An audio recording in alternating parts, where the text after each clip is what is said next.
জয় শ্রীকৃষ্ণ। রাধে রাধে বন্ধুরা, এসে গেছি তোমাদের কাছে কাজুর আরো একটা সেবার ভিডিও নিয়ে।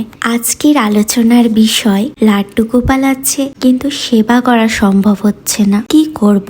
লাড্ডু গোপাল সেবা না করলে কি কোনো দোষ হয়? অনেক মানুষের বাড়িতেই একের বেশি বা একাধিক লাড্ডু গোপাল আছে। একাধিক লাড্ডু গোপাল থাকার কারণে তারা প্রতিদিন নিয়ম মেনে সেবা করতে পারছেন না। কিছু মানুষ আছেন যাদের আশেপাশের প্রতিবেশীর মাধ্যমে বা বন্ধু বান্ধবদের মাধ্যমে বা বাড়ির কোনো আত্মীয় স্বজনদের মাধ্যমে তারা তাদের কাছে গোপাল সোনাকে পেয়েছেন, কিন্তু নিয়ম মেনে গোপাল সেবা করার সময়টাই তারা পাচ্ছেন না। কারোর বাড়িতে তাদের পরিবারের সদস্য সংখ্যা এতটাই বেশি যে সারাদিনের কর্মব্যস্ততার মাধ্যমে কিভাবে যে তাদের সময় চলে যায় সেটাই তারা বুঝতে পারে না, তাই চাইলেও তারা নিয়ম মেনে পুজো করতে পারছেন না। আবার কিছু মানুষ আছেন যারা চাকরিজীবী, দিনের বেশিরভাগ সময়টাই তাদের বাড়ির বাইরে বা অফিসে দিতে হয়, তাই নিয়ম মেনে পুজো করার সময়টাই তাদের কাছে নেই। তাহলে তারা কি করবে? বন্ধুরা, তোমাদের সব প্রশ্নের আজকে উত্তর দেব, শুধু একটু ধৈর্য সহকারে কাজুর সেবা দর্শন করো ও শ্রবণ করো। বন্ধুরা, প্রথমেই তোমাদের যেটা বলবো, তোমরা অনেক পুণ্যবান এবং ভাগ্যবান যে ভগবান তোমাদের কাছে এসেছেন। তোমার সেবাই তিনি গ্রহণ করতে চাইছেন। তিনি কারোর দ্বারা তোমার কাছে এসেছেন বা তুমি তাকে নিয়ে এসেছো, যে কোনোভাবে তিনি তোমার কাছে এসেছেন। এই ভাগ্য যে সবার হয় না, এই পুণ্য অর্জন করার সুযোগ যে সবাই পায় না, তাই কোনো কারণে ভয় পেয়ে কোনো ভুল পদক্ষেপ নিও না। অনেকেই আছেন তারা ভগবানের সেবা করার সময় পায় না, তাই তারা তাদের ছোট্ট গোপাল সোনাকে শোকেশে সাজিয়ে রেখে দেয়, না হলে কোনো ঠাকুর মন্দিরে দিয়ে আসে, কিংবা কোনো বন্ধু বান্ধব বা আত্মীয় স্বজনের হাতে তারা তাদের গোপাল সোনাকে তুলে দেয়। এই ভুল কখনোই করো না, কারণ ভগবান প্রতি মুহূর্তে তোমাদের পরীক্ষা নেয়। আর কত কষ্টের পর আমরা এই মনুষ্য জন্ম পেয়েছি, তাই না? তাই এই জন্মে ভগবানের একটু সেবা করে নাও, একটু পুণ্য অর্জন করে নাও। বন্ধুরা, যে কোনো ভাবে যে কোনো কারণে তোমার বাড়িতেও যদি ছোট্ট গোপাল সোনার আগমন ঘটে, সেই মুহূর্তেই কিন্তু ছোট্ট গোপাল সোনার বিগ্রহে প্রাণ চলে আসে।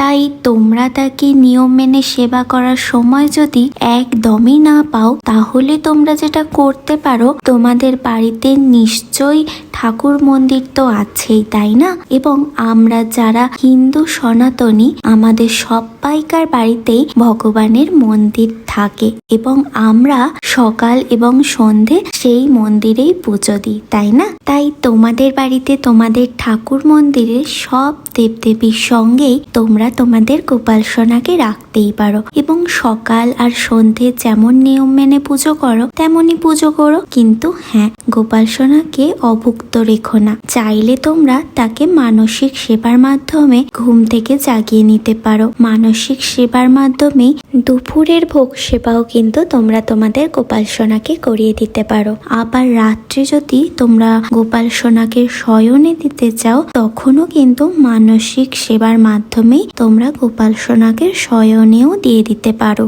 সত্যি বলতে গোপাল সেবা যতটা কঠিন মনে করবে ততটাই কঠিন, আবার যতটা সহজ মনে করবে ততটাই সহজ।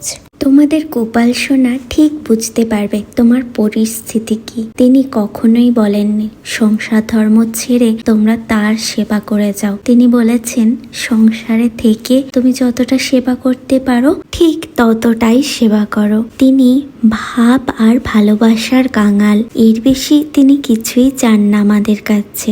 সংসার ছেড়ে ভক্ত তো সবাই হতে পারে, কিন্তু সংসারের থেকে কজন ওনার ভক্তি করতে পারে, কজন ওনার পরম ভক্ত হয়ে উঠতে পারে। সংসারের থেকে যেজন ওনার ভক্তি করে সেজনই ওনার পরম ভক্ত হয়ে ওঠে। এখন পরের প্রশ্নের উত্তর দিই, লাড্ডু গোপাল সেবা না করলে কি কোনো দোষ হয়? আমার কাছে সব ভগবানই এক এবং তাকেই আমরা নানান রূপে দেখি। এবং নানানভাবে পুজো করি। তাই আমি একবারও বলবো না যে গোপাল সেবা করতেই হবে, এবং গোপাল সেবা না করলে আমাদের অনেক দোষ হবে। তবে হ্যাঁ, গোপাল যে কোনোভাবে যদি আমাদের কাছে এসে পৌঁছায় তাহলে বুঝতে হবে ভগবান গোপাল রূপে আমাদের থেকে সেবা নিতে চাইছে। আর এই যুগে যদি শুধুমাত্র গোপাল বা কৃষ্ণের সেবা করা যায় বা কৃষ্ণ নাম জপ করা হয়, তাহলেই আমাদের অজ্ঞানে করা সর্বরকম পাপ থেকে আমরা মুক্ত হতে পারি। তবে হ্যাঁ, আমাদের এটা মনে রাখতে হবে জ্ঞানত আমরা এমন কোনো পাপ কাজ করব না। চেষ্টা করব কিভাবে গরিব দুঃখীদের পাশে গিয়ে দাঁড়াতে পারি, কিভাবে পশু পাখিদের সেবা করতে পারি, কীট পতঙ্গ দেখে শুনে সতর্কভাবে চলাফেরা করতে পারি, অনাথের সেবা করতে পারি।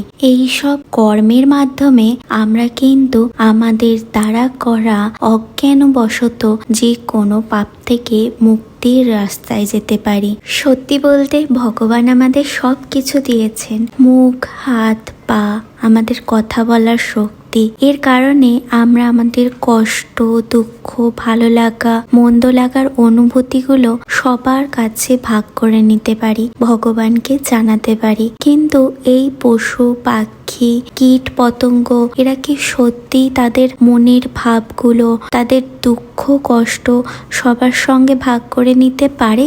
আর যারা সব দিক থেকে অক্ষম, তাদের মধ্যেই কিন্তু হয় ভগবানের বাস। এদের মধ্যেই স্বয়ং ভগবান বিরাজমান। তাই শুধু যে গোপাল সেবা বা ভগবান সেবার মাধ্যমেই আমরা দোষ মুক্ত হতে পারি তা কিন্তু একদমই নয়। আমাদের লক্ষ্য থাকবে ভগবানের গোলক ধামে পৌঁছে যাওয়া, বারবার এই মানব ইয়োনিতে ফিরে ফিরে না আসা। আর সেটা যে কোনো ভালো কর্মের মাধ্যমে অবশ্যই সম্ভব হতে পারে।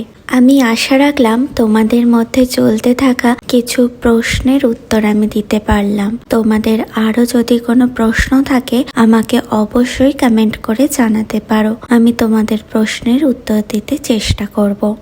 এখন কাজুর স্নান শৃঙ্গার সম্পূর্ণ করার পর প্রথমে প্রদীপের আরতি সম্পূর্ণ করে নিলাম, আর তারপরে কাজুকে ধূপের আরতিটাও সম্পূর্ণ করে নিলাম।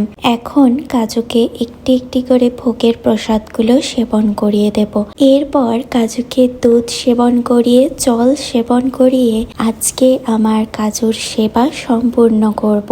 আজকের কাজুর সকালের ভোগ সেবায় একটা ওটসের কেক, একটা ওটসের কুকিজ, আর তার সাথে কিছু কাজু বাদাম আর দুটো ওয়েফার দিয়েছি। প্রতিদিনই কাজুর ভোগ সেবন হয়ে গেলে, কাজুর পূজা সম্পূর্ণ হলে আমি কিন্তু কাজুকে হাত জোর করে অনুরোধ করি, কাজুর যদি আবার খিদে পায় কাজু যেন এখান থেকে খেয়ে নেয়। তো আজকেও তেমনই করলাম, কাজুকে হাত জোর করে অনুরোধ করলাম, ভুল দোষ হয়ে গেলে কাজু যেন আমাকে ক্ষমা করে দেয়। আর তার সাথে কাজুর যদি আবার খিদে পায় কাজু যেন এই ভোগ সেবন করে। আজকে কাজুর সেবা এখানেই সম্পূর্ণ করলাম। কাজুর সেবার আরো একটা ভিডিও নিয়ে তোমাদের কাছে চলে আসছি খুব তাড়াতাড়ি। জয় শ্রীকৃষ্ণ, রাধে রাধে।